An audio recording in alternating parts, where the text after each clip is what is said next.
నమస్తే అన్న, అందరికీ నమస్కారం. కువైట్ సిట్రా కీలక ప్రకటన చేసింది. వివరాల్లోకి వెళితే కువైట్లోని communications and information and technology regulatory authority CITRA Kuwait దేశంలో తలెత్తిన నెట్వర్క్ సమస్య పూర్తిగా పరిష్కారమైందని ప్రకటించింది. సాంకేతిక లోపం కారణంగా కొన్ని ప్రాంతాలలో టెలికాం సేవలు నెమ్మదించడం లేదా అంతరాయం ఏర్పడినట్లు అథారిటీ పేర్కొంది. ప్రస్తుతం ప్రాంతీయంగా జరుగుతూ ఉన్న పరిణామాలకు ఈ నెట్వర్క్ అంతరాయానికి ఎటువంటి సంబంధం లేదని, ఇది పూర్తిగా అంతర్గత సాంకేతిక సమస్యని సిట్రా స్పష్టం చేసింది. సాంకేతిక బృందాలు వెనువెంటనే రంగంలోకి దిగి లోపాలను సరిదిద్దాయని, మెజారిటీ సమస్యను తక్కువ సమయంలోనే పరిష్కరించినట్లు అధికారులు తెలిపారు.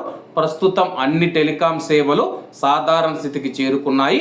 వినియోగదారులు ఎప్పటిలాగా సేవలు పొందవచ్చని చెప్పి అథారిటీ ధృవీకరించింది.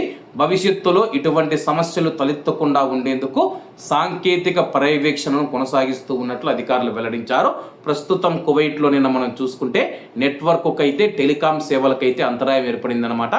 అలాగే దీనికి సంబంధించి సాంకేతిక లోపం మాత్రమే ఏర్పడిందని చెప్పేసి సోషల్ మీడియాలో జరుగుతూ ఉన్నట్లుగా కువైట్ మీద ఇరాన్ చేసిన దాడుల వల్ల కువైట్కు సంబంధించిన ఫైబర్ నెట్ కేబుల్లు ఏవైతే ఉన్నాయో అవి డ్యామేజ్ అయిపోయాయి. అలాగే దానివల్ల కువైట్లోని టెలికాం సేవలకు అంతరాయం ఏర్పడిందని చెప్పి సోషల్ మీడియాలో వస్తూ ఉన్న వార్తల్లో ఎటువంటి నిజం లేదని చెప్పేసి కువైట్లో ఉన్న ప్రజలు అధికారిక సమాచారం కోసం అధికారిక సోషల్ మీడియా అకౌంట్లను ఫాలో అవ్వాలని చెప్పేసి, దయచేసి పుకార్లను నమ్మవద్దని చెప్పేసి అధికారులు తెలుపుతూ ఉన్నారు. అలాగే నిన్న మీకు నెట్వర్క్ ఉందా లేదా కామెంట్ రూపంలో తెలియజేయండి. అలాగే ఈరోజు పూర్తి స్థాయిలో టెలికాం సేవలను అందుబాటులోకి తీసుకుని వచ్చినట్లు సిట్రా ప్రకటించింది.